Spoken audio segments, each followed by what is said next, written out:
오늘도 하나님의 은혜 가운데 풍성한 하루 되시기를 축복합니다.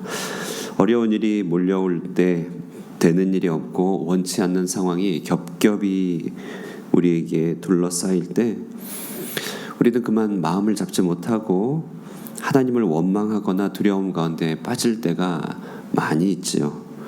오늘 우리는 본문을 통해 그와 같은 상황에 처한 한 사람을 목격하게 됩니다. 바로 야곱이지요. 야곱은 애굽에 내려갔던 자녀들로부터 그곳의 소식을 듣게 되었습니다. 그런데 분명히 내려간 인원은 11명인데 돌아온 인원은 10명만 있었던 것이죠. 둘째 시므온이 보이지 않은 것입니다. 분위기가 심상치 않습니다. 형제들이 어딘가 떠나 있으면 꼭 하나씩 없어지네. 아버지 야곱의 입장에서는 두려운 일이죠. 이야기를 들어보니 그곳에서 자녀들은 스파이로 몰리게 되었고 가족의 자초지정을 설명하다 보니 그 애굽의 총리가 시므온을 볼모로 붙잡고 막내 베냐민을 데려오라고 그렇게 얘기했다는 것입니다. 야곱은 가슴이 철렁 내려앉습니다. 그래도 끝까지 지키고 싶었던 막내 아들인데 그 아들에 대하여 요구하니 가장 두려운 일이 닥치게 된 것이죠. 그런데 이제 자루를 쏟아 곡식을 살펴보는데 거기에 각기 그들이 가져갔던 돈이 그대로 다 있었습니다. 우리는 어제 본문에서 이렇게 각기 돈이 들어간 이 일을 형제들에 대한 요셉의 사랑으로 묵상했습니다. 하나님이 우리를 얼마나 우리도 모르게 살뜰히 도우시는지에 대한 한 사례로서 말씀드렸던 것이죠. 그러나 이런 내막을 알 리 없던 가족들은요, 갔던 돈이 그대로 돌아온 것을 보고 두려움을 느끼게 되는 것이죠. 그들에게는 이렇게 들렸을 것입니다. 베냐민을 데려오기 전에 우리 거래 시작도 한 것 아니다. 이런 얘기죠. 베냐민 돌아오기 전에 이 모든 것 그대로 청구할 것이야. 이렇게 아주 무시무시하게 들렸을 것입니다. 이렇게 큰 일들이 한꺼번에 몰려닥치고 막내 베냐민을 애굽의 황실에서 부르자 야곱은 이제 감정을 추스르지 못하고 말 그대로 뒤집어집니다. 오늘 본문 36절 보실까요? 그들의 아버지 야곱이 그들에게 이르되 너희가 나에게 내 자식들을 잃게 하도다. 요셉도 없어졌고 시몬도 없어졌거늘 베냐민을 또 빼앗아 가고자 하니 이는 다 나를 해롭게 함이로다.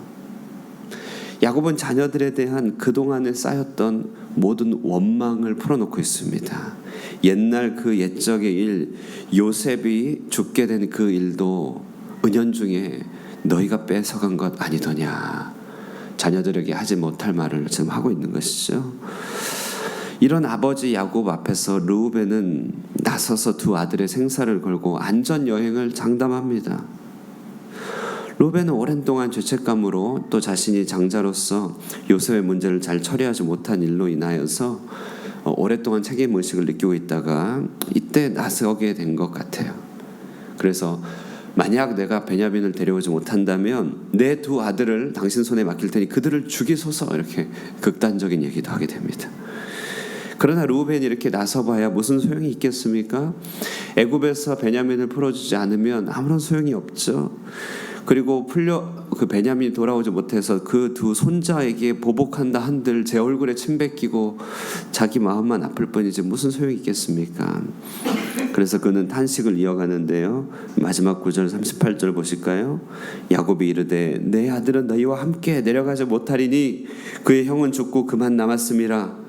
만일 너희가 가는 길에서 재난이 그에게 미치면 너희가 내 흰머리를 슬퍼하며 서울로 내려가게 함이 되리라. 무슨 말이죠? 내 눈에 흙이 들어가기까지는 절대 안 돼. 절대 안 돼. 그 일만은 절대 안 된다. 이렇게 하고 이 일을 멈추게 했습니다. 계류시켰죠. 여기서 말한 스올은 지옥을 뜻하는 히브리 명칭이죠. 겹겹이 어려움을 만난 야곱의 마음이 얼마나 무너지는 것을 보게 됩니까? 우리도 여러 가지 일들을 만나게 될 때 마음의 내상을 입게 되고 힘들어질 때가 있습니다. 성경의 인물도 그랬다는 것이죠. 진퇴양난의 공고함 속에서 그는 하나님께 나가지도 않고 부르짖고 단식하고 서로에게 상처가 될 만한 뾰족한 말을 주고받고 있습니다.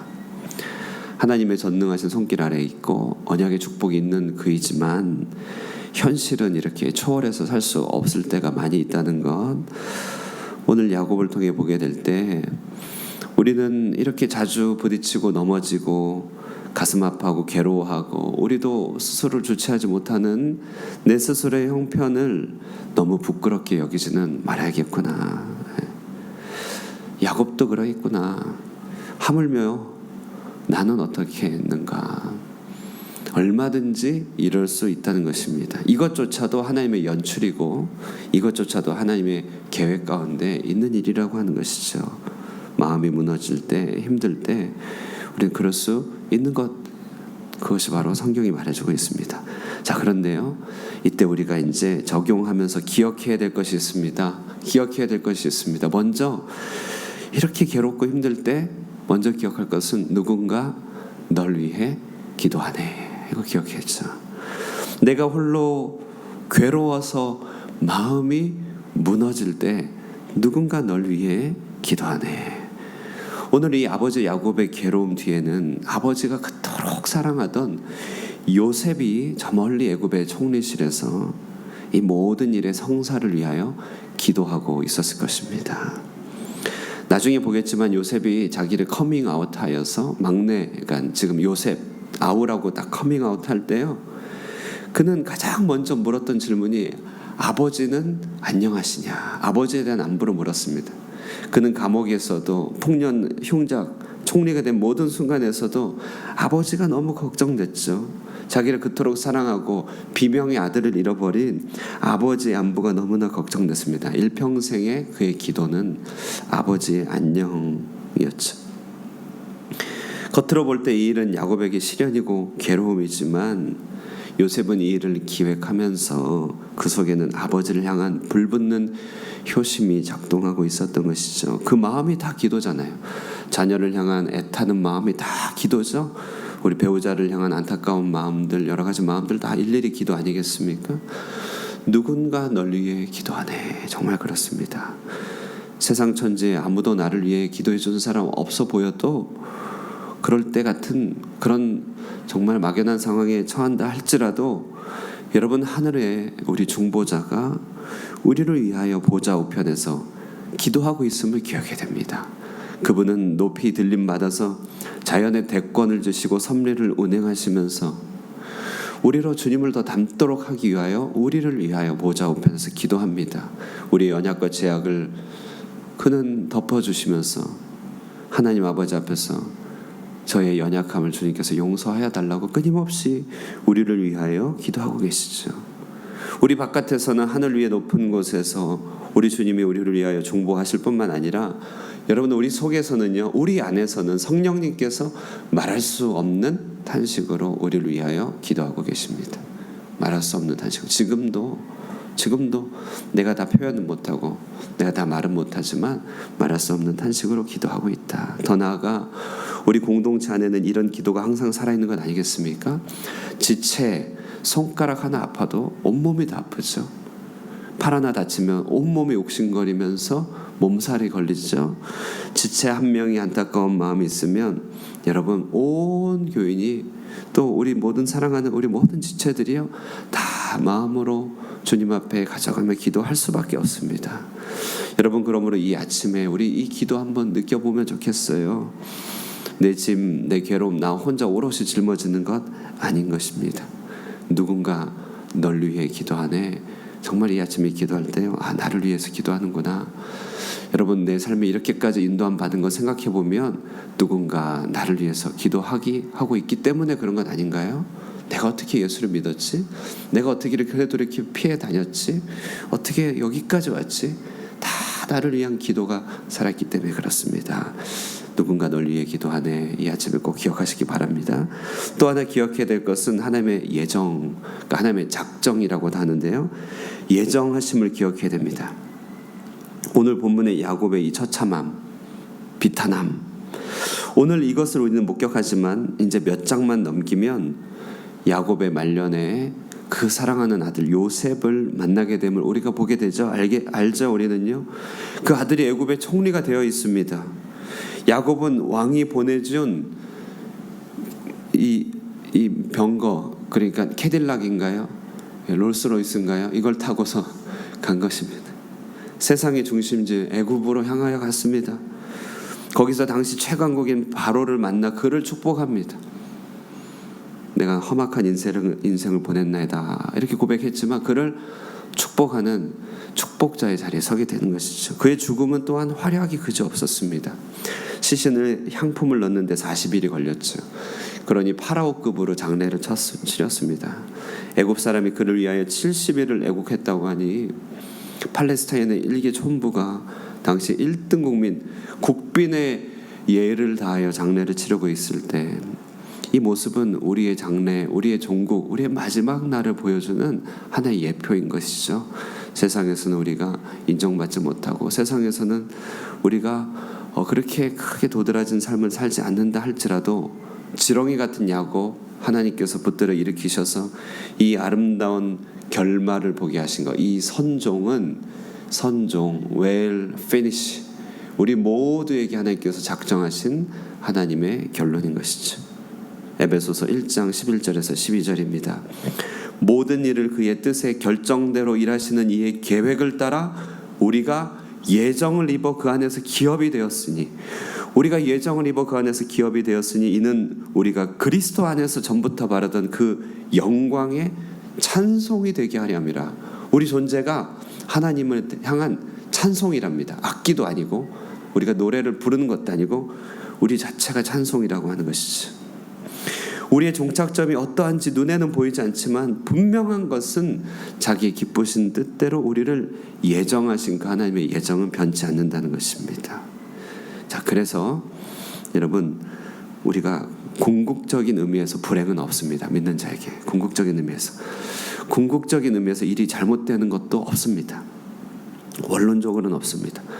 다 하나님의 예정만 있을 뿐입니다.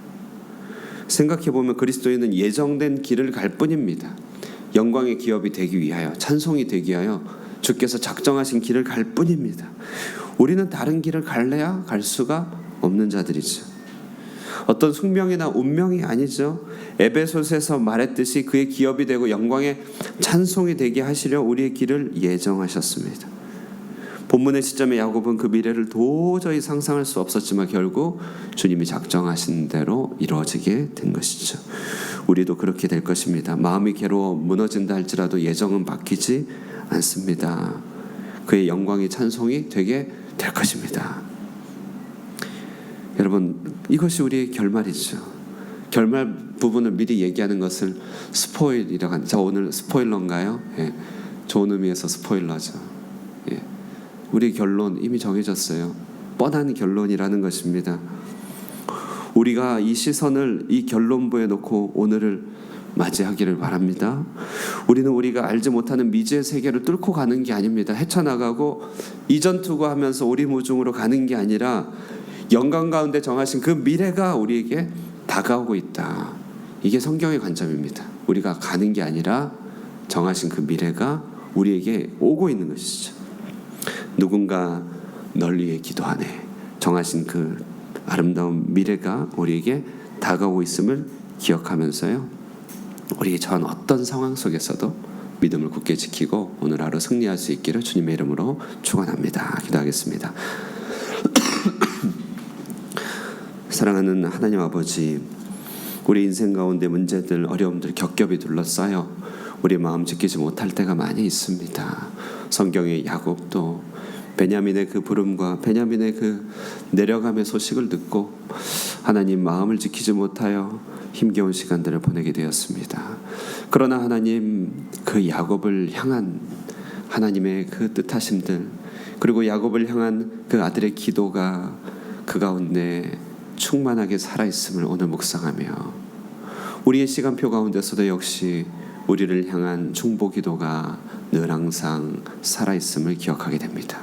보좌 우편에서 우리를 위하여 기도하시고 우리 속에서 말할 수 없는 탄식으로 기도하시는 성령이 계시며 온 공동체가 함께 기도하는 기도의 공동체로 이 자리에 섰사오니 우리의 믿음을 굳게 지켜 하나님을 향하게 하여 주시고, 무엇보다도 하나님 그 뜻대로 결정하신 대로 이끌어 가시는 그 하나님의 예정하신 미래가 우리 가운데 확고하게 섰사오니 하나님, 우리가 그것을 바라보며 흔들리지 않고 오늘 하루를 믿음 가운데 걸어갈 수 있도록 축복하여 주시옵소서.